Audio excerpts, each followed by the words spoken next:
Assalamualaikum warahmatullahi wabarakatuh. Kenalkan, nama saya Angelina Monica. Saya di sini akan menjelaskan materi wawasan kebangsaan mengenai pendahuluan, landasan dan dasar hukum, kompetensi yang diharapkan, dan cara pandang dari wawasan kebangsaan. Maka kita langsung saja masuk ke dalam materinya. Menurut Profesor Muladi, wawasan kebangsaan adalah cara pandang suatu bangsa mengenai diri dan lingkungannya yang mengutamakan persatuan dan kesatuan wilayah dalam penyelenggaraan kehidupan bermasyarakat, berbangsa dan bernegara. Kesatuan dan integrasi nasional tersebut bersifat kultural dan tidak hanya bernuansa struktural, mengandung satu kesatuan ideologi, kesatuan politik, kesatuan sosial budaya, kesatuan ekonomi, dan kesatuan pertahanan dan keamanan. Wawasan kebangsaan dapat juga diartikan sebagai sudut pandang atau cara memandang yang mengandung kemampuan seseorang atau kelompok orang untuk memahami jati diri suatu bangsa dalam memandang dirinya dan bertingkah laku sesuai dengan falsafah hidup bangsa dalam lingkungan internal dan eksternal. Dengan demikian, dalam kerangka negara kesatuan Republik Indonesia, wawasan kebangsaan adalah cara pandang kita, bangsa Indonesia, dalam memandang diri dan lingkungannya, dalam mencapai tujuan nasional yang berpedoman pada falsafah hidup kita yaitu Pancasila dan Undang-Undang Dasar 1945. Perlu diketahui teman-teman bahwa pendidikan wawasan dan kebangsaan memiliki tujuan untuk menumbuh kembangkan semangat jiwa kebangsaan untuk melaksanakan jiwa di warna merah putih dalam kehidupan bermasyarakat, berbangsa dan bernegara yang berdasarkan pada Pancasila dan Undang-Undang Dasar 1945. Selain itu, wawasan Nusantara memiliki tujuan untuk mewujudkan rasa nasionalisme yang tinggi di seluruh aspek kehidupan rakyat Indonesia, yaitu lebih mementingkan kepentingan nasional daripada kepentingan individu, kelompok, golongan, atau darah.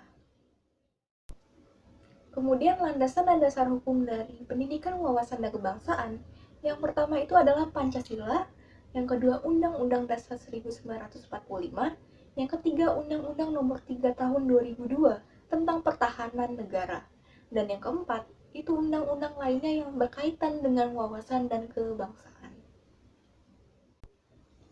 Cara pandang wawasan kebangsaan adalah cara pandang suatu bangsa mengenai diri dan ideologinya serta cita-citanya yang berorientasikan untuk memperkokoh dan menjaga persatuan bangsa dan ketahanan bangsa, sehingga dalam seluruh aspek kehidupan meliputi akhlak, ilmu pengetahuan, ideologi semua ditujukan untuk ketahanan bangsa itu sendiri.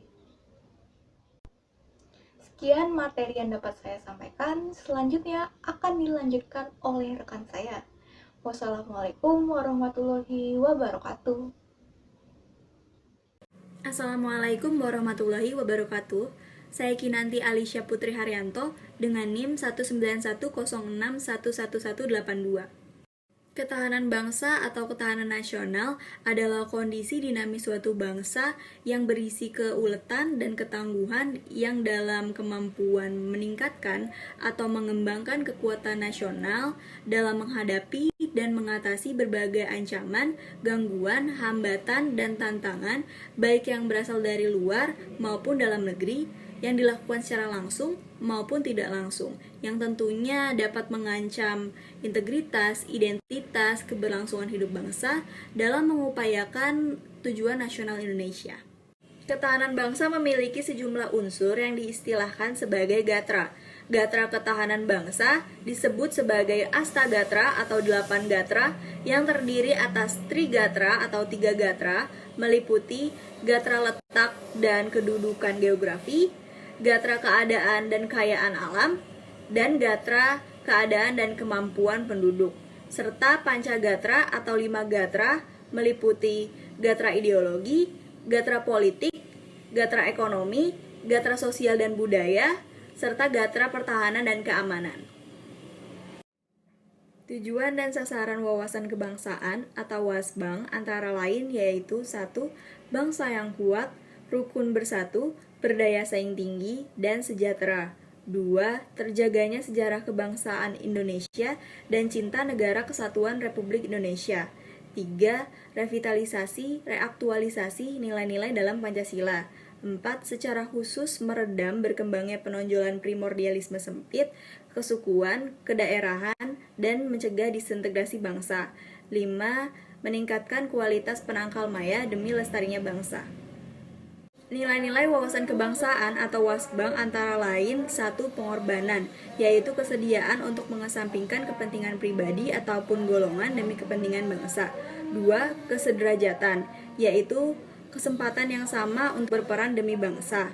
3. Kekeluargaan, yaitu kesediaan untuk menjalin hubungan harmonis di antara sama anak bangsa. Sekian materi yang dapat saya sampaikan mengenai ketahanan bangsa, tujuan dan sasaran wawasan kebangsaan atau WASBAng, beberapa pengganggu wawasan kebangsaan atau WASBAng, dan nilai-nilai wawasan kebangsaan atau WASBAng. Selanjutnya akan disampaikan oleh rekan saya. Wassalamualaikum warahmatullahi wabarakatuh.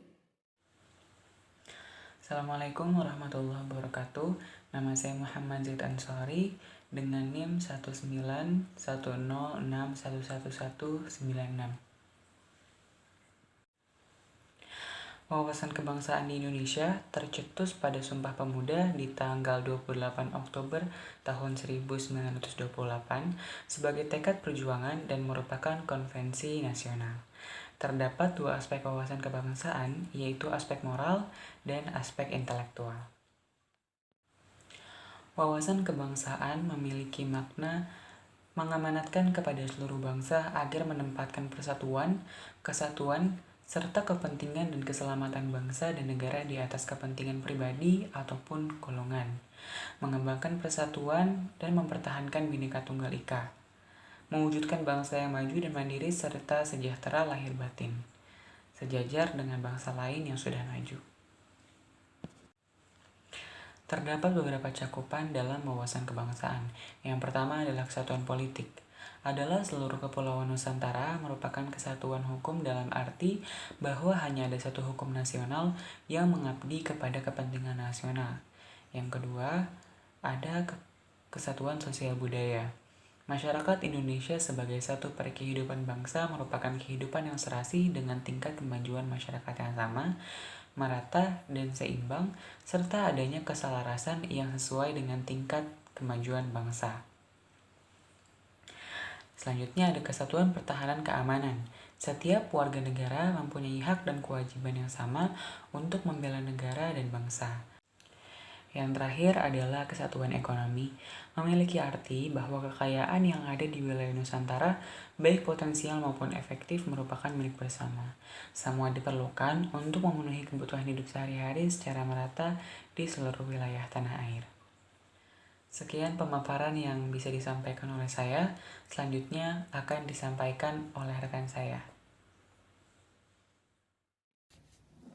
Assalamualaikum warahmatullahi wabarakatuh. Perkenalkan, nama saya Melati Widiatmanu Putri dengan NIM 19106111191 dan kali ini saya akan menjelaskan tentang integrasi nasional.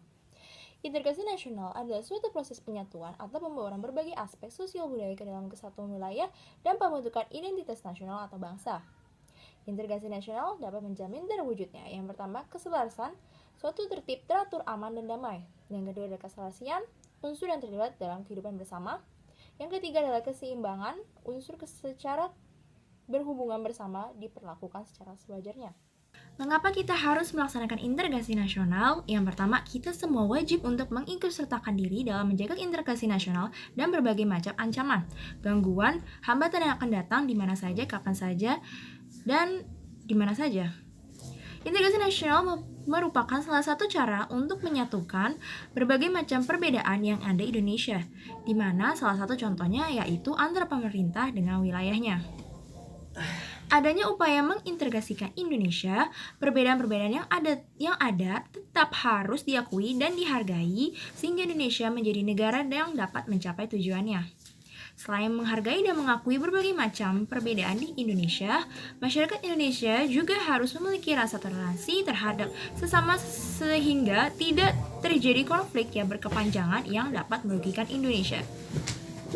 Faktor pendorong integrasi nasional. Yang pertama, adanya rasa yang senasib dan seperjuangan yang diakibatkan oleh faktor-faktor sejarah.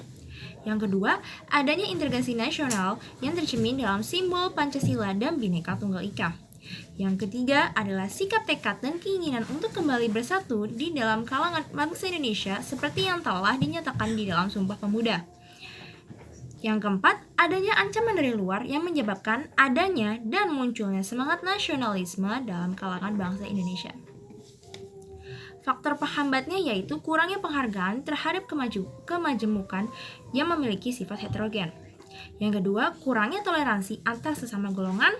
Yang ketiga, kurangnya kesadaran dalam diri masing-masing rakyat Indonesia terhadap segala ancaman dan gangguan dari luar. Nilai kejuangan adalah konsep yang berkenaan dengan sifat mutu keadaan yang berguna bagi manusia dan kemanusiaan yang menyangkut perihal perang, kelahi, lawan, dan laga.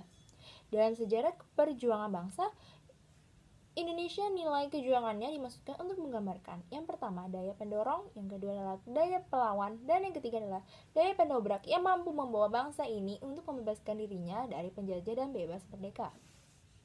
Hakikat untuk mempelajari perjuangan bangsa untuk membangkitkan kesadaran nasional yang mengandung yang pertama peristiwa nasional di masa lampau, yang kedua situasi nasional masa kini, yang ketiga adalah aspirasi nasional di masa mendatang.